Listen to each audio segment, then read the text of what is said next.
I pulled up to the Eastwood estate that night, my old truck rumbling against the smooth pavement of their fancy driveway, expecting nothing more than a quiet birthday dinner with Talia. The place was huge, big white columns, perfectly trimmed bushes, windows glowing like they were showing off. I figured it'd just be the two of us, maybe a cake, some wine, nothing crazy. I even wore my good shirt, the one she said made me look half-decent once. But when I pushed open the front door, the air hit me different, loud voices, clinking glasses, and the smell of expensive perfume. The living room was packed. Talia's whole family was there, sprawled out on their leather couches like they owned the world. Her brother Griffin, with that smug grin of his, lounged by the fireplace. Her mother Margot, all sharp edges and icy stares, stood near the bar pouring champagne. Her dad Roland was there too, laughing with a bunch of relatives I barely recognized, all holding wine glasses and looking at me like I was some stray dog that wandered in. Talia stood in the middle of it all, wearing this glittering red dress that caught the light every time she moved. She looked beautiful, sure, but there was something off in her eyes, a sharpness I didn't catch at first. In her hands was a manila envelope, thick and official-looking. She turned to me, smirked, and said, "Surprise." Her voice was loud, cutting through the chatter. "I'm leaving you for someone who isn't a disappointment." The room erupted. Laughter rolled over me like a wave, sharp and cold. Champagne corks popped, fizzing into the air. Margot chimed in, her voice dripping with venom. We never thought she'd actually marry someone so beneath her. Griffin snorted, raising his glass like it was a toast to my failure. The cousins, the aunts, the uncles, they all joined in, chuckling, whispering, staring. It was a party, all right, but I was the punchline. I stood there, my boots still on their fancy rug, feeling the weight of every eye in the room. My birthday, my wife, my marriage, all of it flipped upside down in 10 seconds flat. But I didn't flinch, didn't yell, didn't let my face show a damn thing. I just smiled, slow, steady, like I was in on the joke. Talia held out the envelope, divorce papers spilling out the edge, and a pen. "Sign it," she said, like she was daring me. I took the pen, my fingers steady as hell, and scratched my name across the line. The room went quiet for a second, like they didn't expect it to be that easy. I folded the papers back into the envelope, handed it to her, and turned around. Not a word, not a glance back. The door clicked shut behind me, and the cool night air hit my face as I walked to my truck. I could hear the party pick up again through the walls, laughter, glasses clinking, voices overlapping. They thought they'd won. They thought they'd broken me. But as I climbed into the driver's seat and started the engine, I felt something else kicking in. Not anger, not sadness. Something sharper. Something that told me this wasn't the end. It was just the beginning. The drive home was long, the headlights cutting through the dark like they were slicing my old life apart. I kept replaying it in my head, her smirk, that envelope, the way her family looked at me like I was trash they'd finally swept out. Talia had planned this, probably for months. The dinner was a lie, a trap to humiliate me in front of everyone she cared about. And I'd walked right into it, thinking she'd actually meant it when she said, "Happy birthday," that morning. My hands gripped the wheel tight, but my mind was calm, too calm, maybe. I wasn't going to cry about it. I wasn't going to beg. I'd signed the papers, sure, but that didn't mean I was done. They wanted to laugh? Fine. Let them laugh. I'd figure out what came next on my own terms. By the time I got back to our house, my house now, I guess, it was past midnight. The place felt empty, even with all our stuff still there. Her perfume lingered in the air, faint but enough to twist my stomach.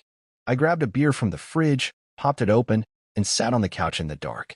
The envelope was still in my head, but I didn't need to see it again. It was real. She was gone, and her family had made damn sure I knew where I stood with them. I took a long sip, letting the cold burn down my throat. They thought they knew me, thought I was some small-time guy who'd just roll over and take it. But they didn't know a thing. Not about me. Not about what I could do. I set the bottle down, leaned back, and let the quiet settle in. Tomorrow, I'd start moving. Tomorrow, I'd figure out how to turn this mess into something they'd never see coming. For now, though, I just sat there, the taste of beer on my tongue and a plan starting to spark somewhere deep inside. Happy birthday to me. I didn't sleep much that night after leaving the Eastwood estate, my mind buzzing like a saw blade cutting through wood. By the time the sun started peeking through the curtains, I was already up, throwing a few things into a duffel bag, clothes, my work boots, a couple tools I couldn't leave behind. The house felt too big, too quiet, like it was holding its breath waiting for Talia to come back. But she wasn't coming back, and I wasn't staying. I grabbed my keys, locked the door behind me, and drove straight to Milo's apartment across town. He was my old college roommate, the guy who'd stuck by me through late-night study sessions and bad breakups before Talia ever came along. Now he was a financial analyst, all numbers and sharp suits, but he still had that same easy way about him that made you feel like everything could be figured out over a beer. When I showed up at his place, he didn't even ask what was wrong, just opened the door, saw the crumpled manila envelope in my hand, and stepped aside to let me in. His apartment was small, cluttered with books and empty takeout boxes, but it felt more like home than my place did right then. I dropped my bag by the couch, handed him the envelope, and said, "Don't say anything yet. Let me feel this." He nodded, grabbed 2 beers from his fridge, and sat down across from me. We didn't talk, just sipped in silence, the sound of the caps hitting the coffee table louder than anything else. The divorce papers sat there between us, a messy pile of ink and betrayal. I didn't need to explain, he'd figure it out soon enough. For now, I just needed to sit, let the weight of it all settle into my bones. By morning, I'd made up my mind. I wasn't going back to that house, not yet, maybe not ever. Milo helped me find a short-term rental a few miles away, a little one-bedroom place with peeling paint and a creaky floor, but it was mine. I moved in that afternoon, just a mattress on the floor and my bag in the corner. First thing I did was block Talia's number. Didn't even think twice about it. Her name popped up on my phone, and I hit the button like it was nothing. Then I called the locksmith, some guy named Pete who showed up an hour later with a toolbox and a nod. He swapped out every lock on the house I still owned, no questions asked. I stood there watching him work, feeling the key in my hand get heavier with every turn of his wrench. She wasn't getting back in. Not her family, not that life. After that, I dialed Aurora. She was an old friend from law school, back when I thought I might be a lawyer instead of a woodworker. She'd gone all the way, sharp as a tack, specialized in high-stakes divorces, the kind where people fought over millions and came out bloody. I hadn't talked to her in years, but when she picked up, her voice was warm, like no time had passed. "Hey, stranger," she said. "What's up?" I told her everything, short version, no drama. Birthday party, divorce papers, Talia's new guy, her family laughing in my face. Aurora didn't gasp or pity me. She just said, "Give me a day. We'll bury them." I smiled for the first time since the night before. That's why I called her. She didn't mess around. While Aurora started digging, I kept my head down. Didn't check my phone much. Didn't want to see whatever Talia might have tried to send before the block kicked in. But I couldn't help myself. Later that night, I opened my laptop and looked at her family's social media. They were celebrating like it was Christmas. Griffin posted a photo of the party, captioned, "Good riddance to bad rubbish." Margot put up some cryptic quote about cutting deadweight. Even Roland, who usually stayed quiet, shared a picture of champagne glasses clinking. No words needed. It was a holiday for them, a big win. I didn't get mad, though. I just sat there, clicking through every post, every comment, taking screenshots with the calmest hands I'd ever had. Every word they typed was another nail I'd use later. They thought they were untouchable, up there in their big house with their fancy lives. They didn't know I was already moving pieces into place. Milo came over that night with pizza, sat on the floor of my rental since I didn't have chairs yet. "You okay?" he finally asked, after hours of saying nothing. I nodded, chewing a slice, staring at the blank wall. "Yeah," I said. "I'm not breaking. Not over this." He didn't push, just handed me another beer. We talked about dumb stuff after that, old college stories, the time we tried to build a raft and nearly drowned in the lake. It felt good, normal, like a lifeline pulling me out of the mess. But in the back of my head, I was already planning. Aurora would handle the legal side, dig up whatever dirt Talia thought she'd hidden. Me? I'd figure out how to hit back where it hurt, quietly, slowly, in ways they'd never expect. The screenshots were just the start. I'd let them party, let them think they'd won. They'd see soon enough that I wasn't the guy they thought I was. Not even close. I woke up in that bare rental the next morning, the mattress creaking under me as I rolled out of bed, my head still spinning from everything but clearer than it had been in days. The divorce papers were signed. Talia was out of my life, at least on paper, and now it was time to figure out who I was without her. I didn't want to sit around feeling sorry for myself, so I threw on some old jeans and a flannel shirt, grabbed my keys, and headed to the one place that had always made sense, my workshop. It wasn't much, just a dusty garage I'd rented years ago to mess around with woodworking, something Talia always called a quaint little hobby with that smirk of hers. She never got it, never saw the point of me spending hours sanding down a table or carving a chair. To her, it was small time, a waste. But now? Now it was mine, and I was going to make it something she'd never expect. I called Milo on the way over. He picked up quick, his voice still groggy from sleep. "You sure you don't want to just take a day, man?" he asked. I laughed, a short, rough sound. "Nah, I've got work to do. Meet me at the shop." He grumbled but agreed, and by the time I pulled up, he was there leaning against his car, holding 2 coffees. The workshop smelled like sawdust and old oil when I unlocked the door, the kind of smell that settles into your skin and stays. Tools were scattered across the workbench, half-finished projects stacked in the corners. It was a mess, but it was my mess. Milo handed me a coffee and looked around. "You really think this is the move right now?" he said. I nodded, taking a sip. Yeah, she thought this was nothing. I'm gonna prove her wrong. We spent the day cleaning it up, sweeping the floor, organizing the tools, dragging out old lumber to see what I could use. I'd always been good with my hands, building things from scratch, turning rough wood into something solid. Talia never cared. She'd roll her eyes when I'd show her a new piece, say it was cute, like I was a kid with a toy. But I'd sold a few things over the years, small stuff for friends or neighbors. Now I wanted more. Milo helped me sketch out a plan, rebrand the whole thing, give it a name, start pitching to bigger clients. "What about boutique hotels?" he said, tapping his pen on the table. "They love custom stuff, tables, bed frames, artsy shelves. You could kill it." I like that. It felt possible, real. By the end of the day, we'd settled on a name, Rough Grain Designs. Simple, strong mine. While I was sanding down a slab of oak that night, my phone buzzed. It was Aurora, her voice crisp and all business. "You sitting down?" she asked. I wiped my hands on my jeans and leaned against the workbench. "Yeah, go ahead." She didn't waste time. Talia has been seeing some guy named Camden for months. Real estate hotshot, flashy car, perfect teeth, no morals. I've got text logs, receipts, hotel check-ins, the works. She didn't even try to hide it that well. I stood there, the hum of the workshop fan filling the silence. Camden. I didn't know him, but I could picture him. Some slick guy who thought he was better than everyone, the kind Talia's family would love. "There's more," Aurora said.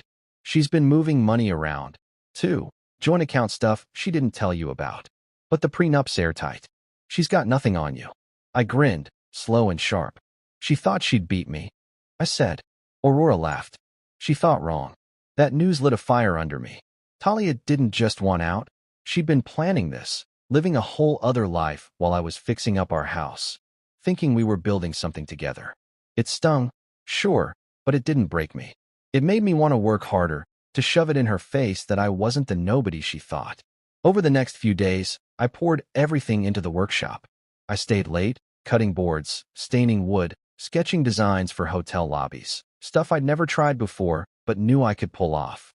Milo came by when he could, helping me set up a website, taking photos of the pieces I'd finished. "You're good at this," he said one night, watching me fit a drawer into a nightstand. "Like, really good." I shrugged, brushing sawdust off my hands. Always was. She just didn't see it. By the end of the week, I'd sent out a few emails to local hotels, small places that might bite on custom furniture. One got back to me, a boutique spot downtown, run by a woman who liked my style. She ordered 2 bedside tables to start, said she'd spread the word if they sold. It wasn't much, but it was something. I stood in the workshop that night, the smell of fresh paint hanging in the air, looking at the tables I'd built. They were solid, clean lines, nothing flashy, just good work. Talia thought I wasn't enough. Her family thought I was beneath them. Camden probably thought he'd won her with his money and his charm. But I was still here, still standing, still making something out of nothing. And I was just getting started. I woke up early the morning of the court date, 2 weeks after that disaster of a birthday, my stomach tight, but my head clear. The rental was still bare, just the mattress, a folding chair, and a coffee maker humming in the corner, but I didn't care. Today wasn't about where I was sleeping. It was about walking out of that courtroom with my life back. I pulled on a dark button-up shirt and my cleanest pair of jeans, nothing fancy, just me. Aurora had told me to keep it simple, let the evidence do the talking. She'd been working non-stop, piling up everything she'd found on Talia, texts, bank statements, that prenup she'd forgotten about.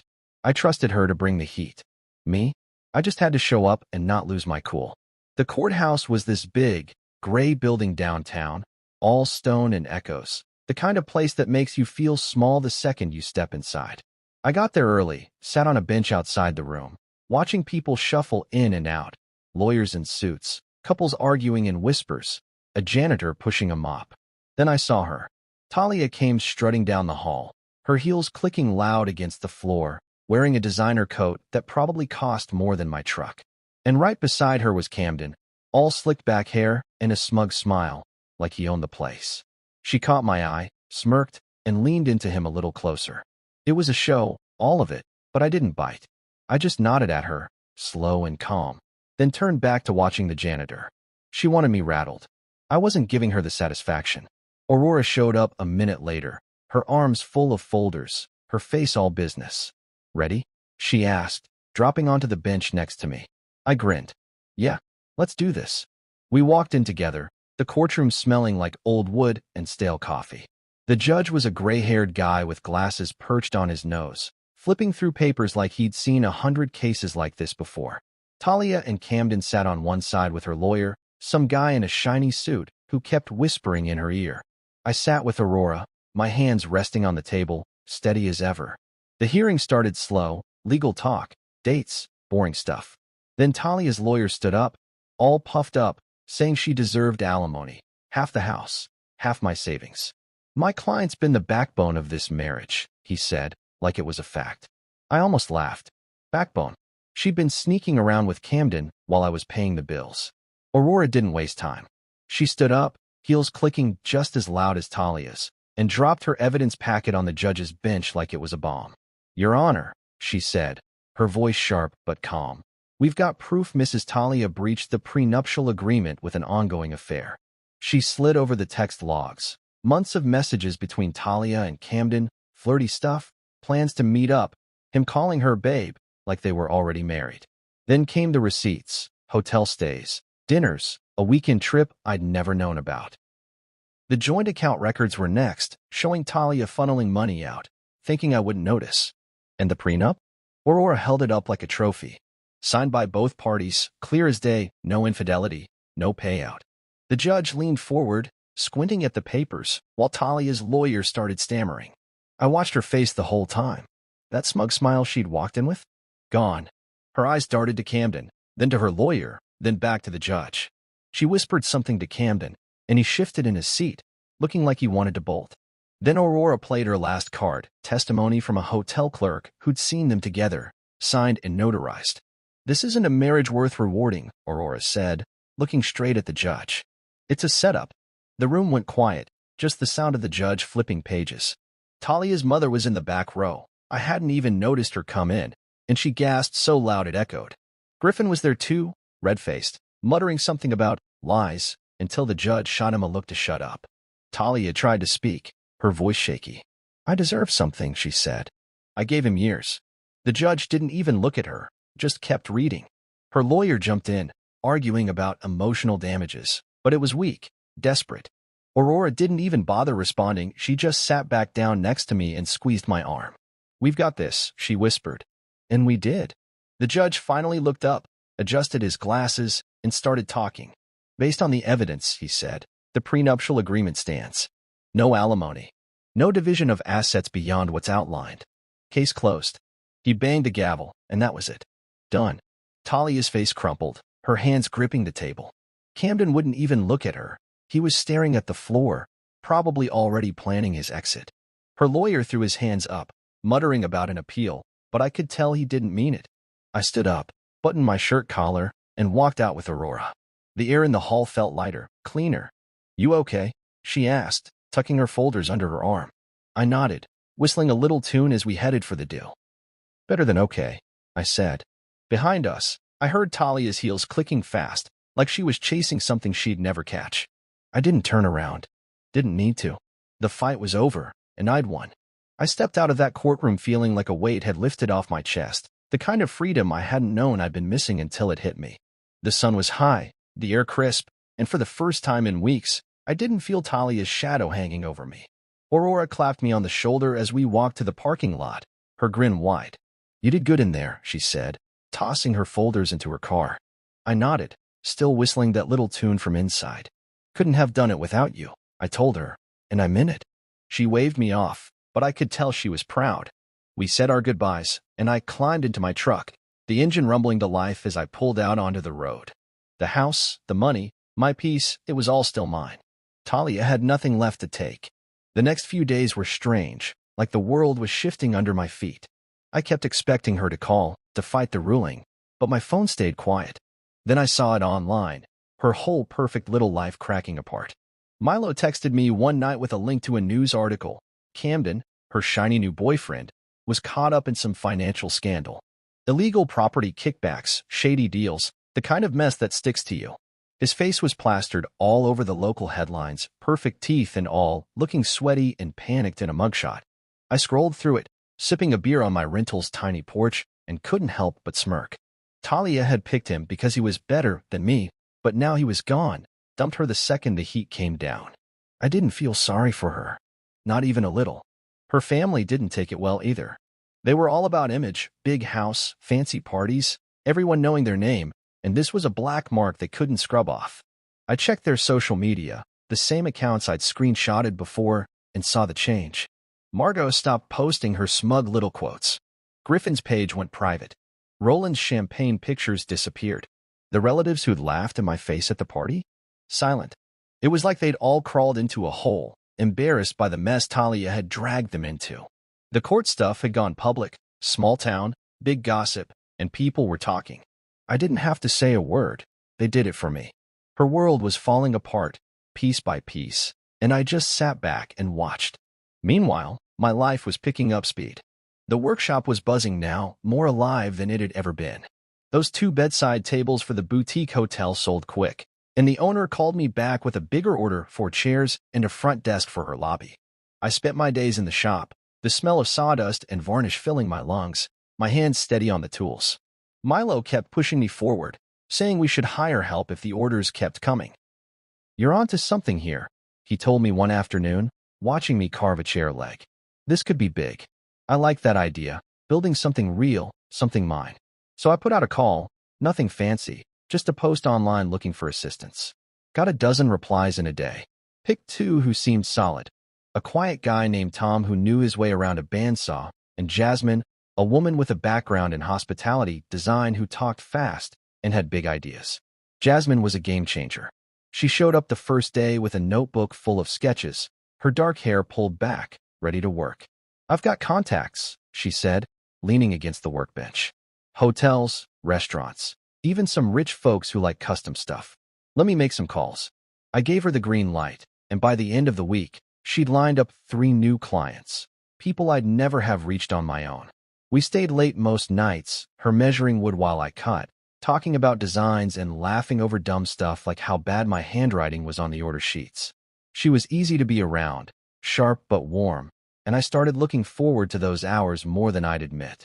One night, Milo came by with barbecue, ribs and coleslaw, the good stuff, and we sat outside the workshop on some crates, eating with our hands. The sky was clear, stars popping out one by one, and I felt good, really good. "You know," Milo said, wiping sauce off his chin, "you were never a disappointment. You were just unrecognized." I stopped chewing for a second, letting that sink in. He was right. Talia had seen me as small, her family had seen me as nothing, but I'd been there all along, waiting to show what I could do. Now I was doing it. The business was growing, the workshop humming, and I had people around me who got it. Milo, Jasmine, even Tom with his quiet nods. I went home that night, the rental still bare, but starting to feel like mine. Kicked off my boots, sat on the mattress, and scrolled through my phone. Talia's social media was a ghost town now. No posts, no pictures, just silence. Her family's too.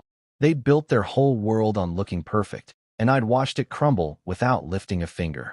Me? I was building something better, something real. And for the first time in a long time, I fell asleep smiling. I woke up to the sound of my alarm buzzing on the floor next to the mattress, the rental's thin walls letting in the faint hum of morning traffic. It had been over a month since the courtroom win, and life was starting to feel steady, good, even. The workshop was busy, the orders piling up, and I'd settled into a rhythm that didn't leave much room for thinking about Talia or her mess. I'd blocked her number ages ago, hadn't heard a peep from her or her family, and I figured that was it. Done. Over, behind me. So when I grabbed my phone to shut off the alarm and saw 3 new emails pop up, all from her, my stomach did a little flip. Not fear, not anger.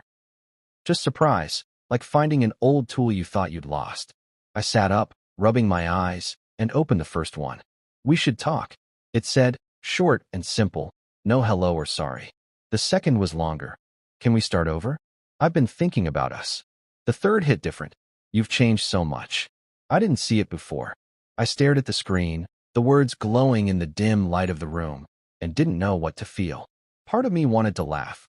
She'd humiliated me, walked out with Camden, laughed with her family while I signed those papers, and now she wanted to talk? But another part, smaller and quieter, remembered the years we'd had before it all went bad. I shook it off, deleted them all without replying, and got out of bed. I had work to do. She didn't get to pull me back in. The workshop was my escape that day. I threw myself into a new project, a big bookshelf for a client Jasmine had brought in, some fancy bed and breakfast owner who wanted rustic charm. The wood was rough walnut, dark and heavy, and I spent hours cutting and sanding, letting the rhythm of it clear my head. Tom was there, quiet as always, running the planer while I worked the saw. Jasmine showed up around noon, her arms full of takeout bags, burgers and fries, greasy and perfect. "Lunch break," she called, setting it all out on the workbench. We ate together, the 3 of us, talking about the job, the wood, anything but my past. Jasmine had this playlist going on her phone, old rock songs I hadn't heard in years, and it made the place feel alive, warm. She stuck around after lunch, helping me measure out the shelves.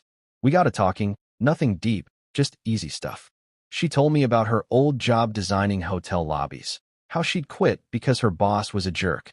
I told her about the first table I ever built, how it wobbled so bad my dad used it as firewood. She laughed, her eyes crinkling at the corners, and I caught myself smiling back. It wasn't a big thing, just a moment, but it stuck with me. Later, we ran out of screws, so we drove to the hardware store together, her humming along to the radio while I navigated. On the way back, she said, "You're good company, you know that?" I shrugged, keeping my eyes on the road. "Not so bad yourself," I mumbled, and she grinned. It was light, simple, nothing forced. I like that. Back at the shop, we stayed late, fitting the shelves into place. She handed me tools, held boards steady, and by the time we finished, the bookshelf looked damn good. Solid, straight, ready to hold 100 books or more. We stood back, admiring it, and she bumped my shoulder with hers. "Nice work, boss," she said. I nodded, brushing sawdust off my hands. "Couldn't have done it without you." It was true. She was making the business better, bringing in ideas and energy I didn't know I needed. We locked up, said goodnight, and I drove home feeling lighter than I had in a while. Jasmine was becoming a friend, maybe more. I didn't know yet, didn't want to rush it. But it felt good to have someone around who saw me, really saw me, without all the baggage Talia had piled on. When I got back to the rental, I checked my email again, half expecting more from Talia. Nothing new, just those 3 sitting in my trash folder like ghosts. I didn't open them again, didn't need to. She was reaching out now, sure, but I wasn't the guy she'd left. That man was gone, buried under the laughter and champagne corks of that birthday party.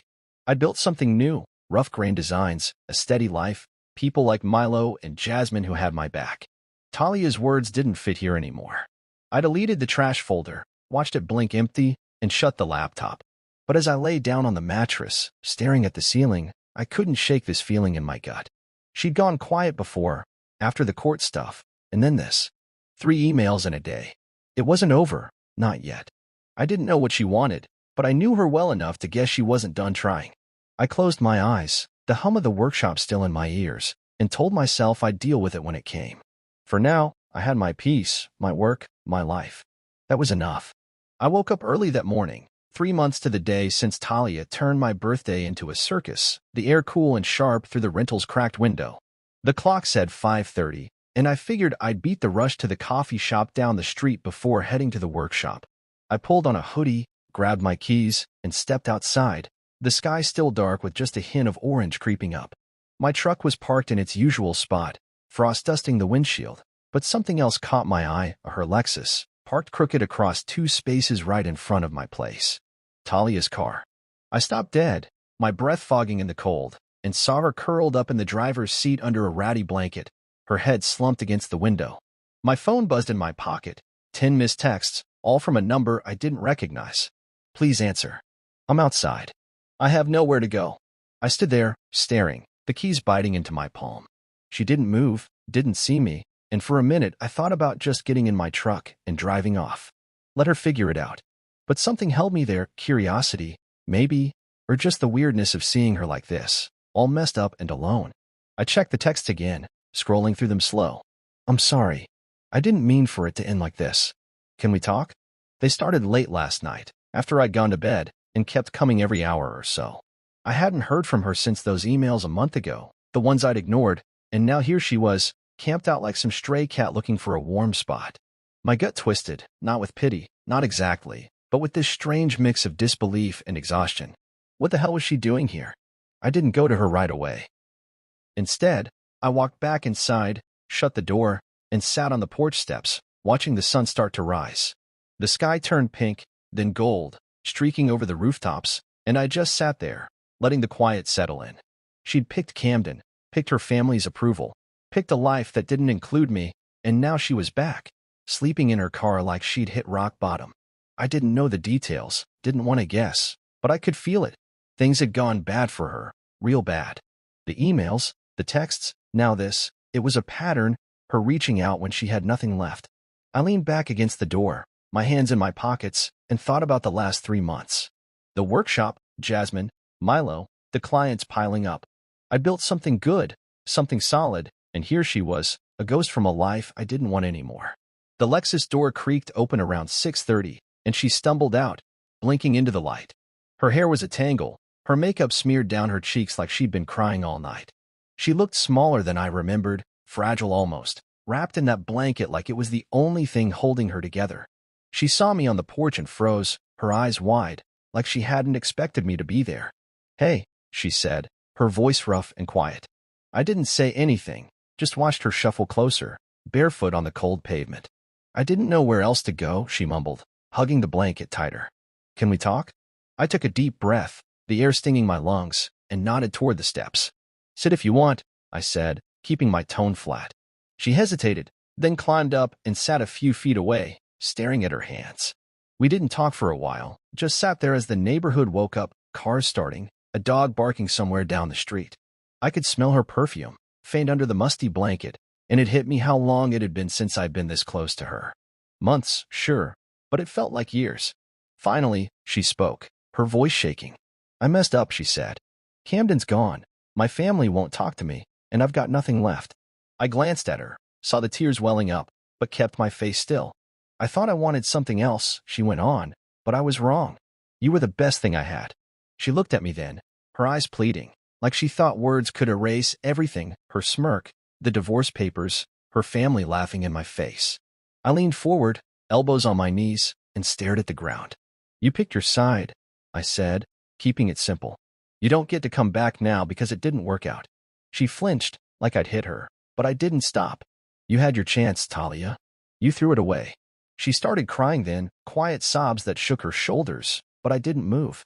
Didn't touch her. Didn't soften. I know, she whispered. I know I don't deserve it. But I'm lost. I don't know what to do. I sat back, looking out at the street, the sun climbing higher. That's not my problem anymore, I said, and I meant it. She stayed there a while, crying into her hands, while I watched the world go by. A delivery truck rumbled past, kids laughed on their way to school. My life kept moving, and she wasn't part of it. Eventually, she wiped her face, stood up, and shuffled back to her car. I'll go, she said, barely audible. I nodded, didn't say goodbye. The engine sputtered to life, and she pulled away, the Lexus disappearing around the corner. I stayed on the porch a little longer, letting the morning sink in. She was back, sure, but I wasn't the guy she could lean on anymore. I had my own road now, and I wasn't turning back. I watched Talia's Lexus disappear down the street that morning, the taillights blinking out as she turned the corner, and felt this strange calm settle over me. The sun was up now, warming the porch steps where I sat, and the neighborhood was alive, birds chirping, a lawnmower buzzing a few houses down. She'd been right there, crying, begging for something I couldn't give her, and I let her walk away. Part of me wondered if I should have said more, if I should have been angrier, but I didn't feel it. I was done yelling, done fighting. So I stood up, stretched my back, and went inside to make coffee. The day wasn't stopping for her, and neither was I. A few hours later, I was back on the porch with a mug in my hands, the steam curling up into the cool air, when I saw her car again. That crooked parking job, the blanket still bunched up in the front seat. She hadn't gone far. The engine was off, and she was slumped over the wheel, not moving. I set the mug down, my jaw tightening. She wasn't leaving. I grabbed a second mug from the kitchen, filled it with coffee, and walked out to her window. She jolted awake when I tapped the glass, her eyes red and puffy, blinking at me like she didn't know where she was. "Hey," I said, keeping my voice steady. "Come sit. We'll talk." She stared at me a second, then nodded, slow and shaky, and climbed out. We sat on the porch again, her with the blanket around her shoulders, me with my hands wrapped around my mug. She took the coffee I handed her, cradling it like it was the only warm thing she had. "Thanks," she mumbled, staring into the black liquid. I didn't say anything, just waited. She'd come back for a reason, and I wasn't going to pull it out of her. After a minute, she started talking, her voice low and rough. "I've got nothing left," she said. "Camden took off when the scandal hit, didn't even say goodbye. My mom told me I was a disgrace, said I ruined the family name. Griffin won't answer my calls. I've been sleeping in the car for days." She looked up at me, her face a mess of tears and old makeup. I didn't know it'd end like this. I sipped my coffee, letting her words hang there. I could see it, her perfect little world falling apart, the one she'd traded me for. Camden running, her family turning their backs, all that money and status crumbling. "What about the house?" I asked, keeping it simple. She shook her head. "Lost it. Couldn't pay the bills after the court stuff. They took everything." I nodded, not surprised. She'd bet it all on winning, on Camden, on her family bailing her out, and it had blown up in her face. "I pushed you away," she went on, her voice cracking. "Mom kept saying you weren't good enough, that I deserved better." I listened to her. I let her get in my head. I leaned back against the railing, looking at her.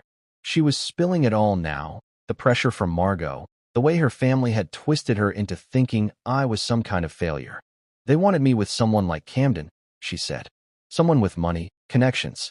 But he was a lie. And you were real. You were the only one who ever saw me, really saw me." Her eyes locked on mine, pleading again, like she thought I'd forget the birthday, the divorce papers, the laughter. I took another sip, slow and deliberate. "Funny," I said, my voice even. "You were the one who never really saw me." She flinched, her hands tightening around the mug. "I know," she whispered. "I see it now. Everything you did, everything you were. I was stupid, blind." She set the coffee down, untouched, and leaned toward me. "I don't expect you to forgive me. I don't deserve it. But I'm asking for another chance. We could try again. I'd be different." Her voice broke, tears spilling down her cheeks, but I didn't move. I looked at her. This woman I'd loved once, who'd stood in that glittering red dress and tore me apart, and felt nothing. No anger, no pity, just a quiet certainty that we were done. I stood up, brushing off my jeans, and looked down at her. "This chapter's closed," I said, keeping it short. "You made your choice. I've made mine." She stared up at me, her mouth open like she couldn't believe it, then buried her face in her hands, sobbing hard. I didn't yell, didn't gloat, didn't need to. I'd said what I had to. I picked up my mug and walked to the door, pausing for a second. "There's a shelter a few blocks over," I told her, my back to her. "Private rooms, clean. You can figure it out from there." She didn't answer, just kept crying, and I stepped inside, shutting the door behind me. I stood in the kitchen, listening to her sobs through the thin walls, and poured the rest of my coffee down the sink. It wasn't my job to fix her anymore. She'd admitted it all, the manipulation, the mistakes, the regret, but it didn't change a thing. I'd spent months rebuilding, piece by piece, and I wasn't tearing that down for her. The workshop was waiting, Jasmine and Tom were counting on me, and I had orders to fill. I grabbed my keys, pulled on my boots, and headed out the back door to my truck. She was still there, hunched on the porch, but I didn't look twice. I drove off, the engine rumbling steady, and left her behind for good. I pulled away from the rental that morning, the sound of Talia's crying fading into the hum of my truck's engine, and felt the road stretch out ahead of me like a clean slate. The workshop was calling. Another day of sawdust and solid work, and I wasn't about to let her drag me back into the mess she'd made. She'd sat there on my porch, spilling her guts, asking for a second chance like it was something I could just hand over. But I'd meant what I said. That chapter was closed. I turned up the radio, some old country song about moving on, and let it fill the cab as I drove. The sun was climbing higher now, cutting through the morning haze, and I focused on that. On the day ahead, not the woman I'd left behind. When I got back home that evening, the porch was empty, her Lexus gone. I figured she'd taken my advice about the shelter, or maybe she'd found somewhere else to crash. Either way, she wasn't my problem anymore. I kicked off my boots, grabbed a beer from the fridge, and sat on the couch, the rental's quiet wrapping around me. The day had been good. Jasmine and I finished that bookshelf, shipped it off to the bed and breakfast, and started sketching a new dining table for a restaurant client. Tom had even cracked a rare smile when we got the stain just right. It was simple, steady, the kind of life I'd been building brick by brick. Talia's voice kept creeping into my head, though, her sobs, her pleas, and I pushed it out. I wasn't cold, wasn't heartless. I just didn't have room for her anymore. The next morning, I was halfway through my coffee when I heard the knock, sharp, insistent, rattling the flimsy door. I knew it was her before I even opened it. There she was, standing on the porch in the same clothes from yesterday, the blanket gone but her eyes still red, her hair a wild mess. "Please," she said before I could speak, her hands clasped tight. "I just need a place to stay. A few nights. I'll figure something out, I swear." I leaned against the doorframe, crossing my arms, and looked at her. She was a wreck, shaky, pale, like she hadn't slept more than an hour. "I went to the shelter," she added quick, like she needed to explain. "It's full. I've got nowhere else." I didn't say anything right away, just studied her. She'd lost everything: Camden, her family, the house, and now she was here, begging, like I was her last lifeline. "No," I said finally, keeping my voice flat. "You can't stay here." Her face crumpled, fresh tears spilling out, and she stepped closer, reaching for my arm. "Please," she whispered, her fingers brushing my sleeve. "I'm not asking for us. Just a couch, a floor, anything. I'll be gone soon." I pulled back, gentle but firm, and shook my head. "There's a shelter on Pine Street," I told her. "Private rooms, cheap. Try there." She stared at me, her mouth trembling, then sank down onto the steps, sobbing into her hands. I didn't move, didn't soften. "You've got to go," I said, and she looked up, her eyes desperate.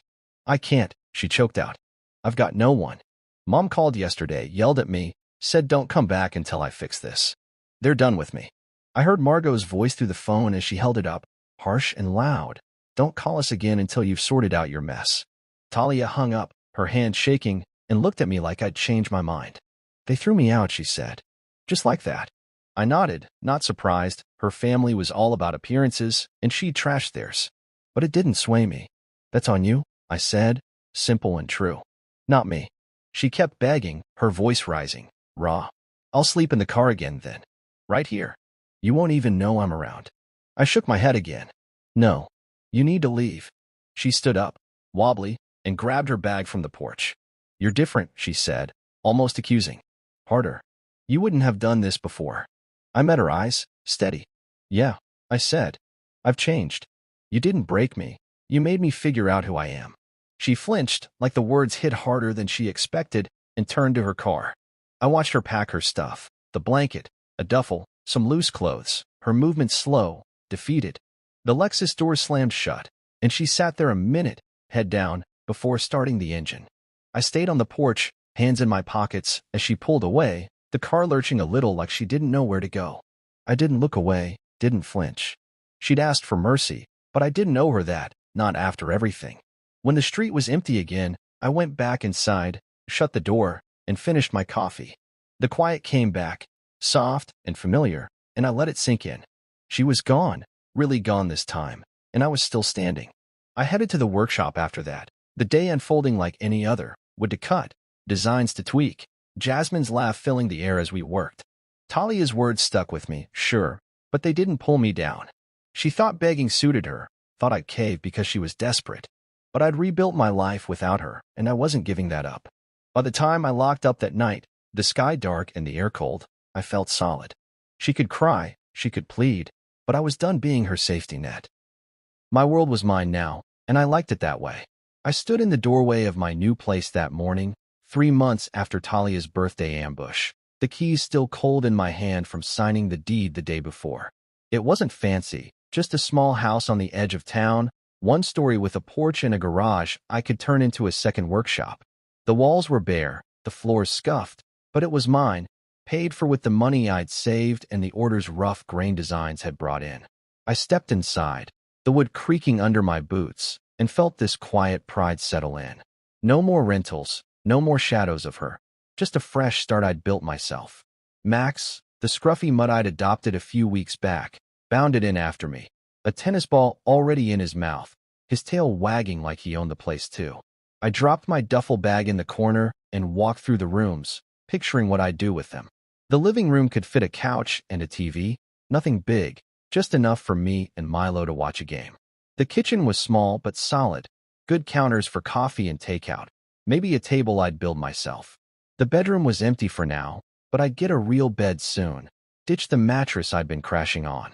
Out back, there was a patch of yard where Max could run, and I could already see myself sitting there with a beer, watching the sun go down. It wasn't the Eastwood estate, wasn't even close, but it didn't need to be. This was home, and it felt right. The workshop kept me busy that day. Jasmine and I were finishing a set of dining chairs for a restaurant, the kind of job that made my hands ache, but my head clear. Max came along, curling up in a corner with his ball, chewing away while we worked. Jasmine was sanding a chair leg, her hair tied back, humming some tune I didn't know. "You're quiet today," she said, glancing over with a half-smile. I shrugged, brushing stain onto a seat. "Just thinking," I told her. She nodded, didn't push, and we kept going, the rhythm of it steady and easy. Later, my phone buzzed. A text from her.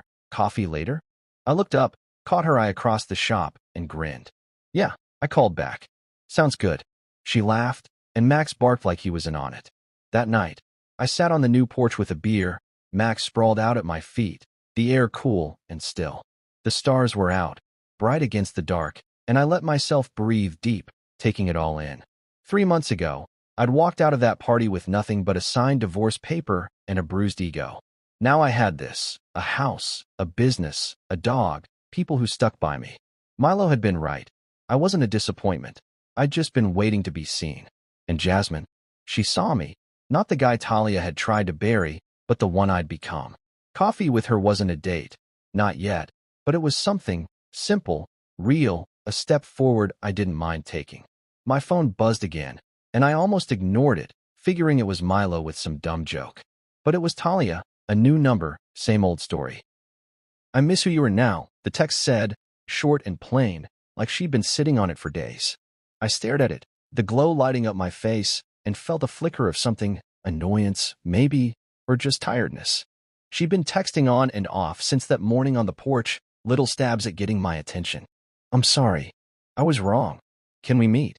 I'd stopped replying weeks ago, and they'd slowed down, but this one hit different. She missed who I was now, not the guy she'd married, not the one she'd laughed at, but this version, the one standing on his own. Too bad, I thought, setting the phone down. She'd buried that man on my birthday, and I'd built something better from the pieces. I didn't text back. Didn't need to. She'd made her choices, Camden, her family, that whole shiny lie, and I'd made mine. The texts had kept coming for a while, each one weaker than the last, until they'd stopped a few days ago.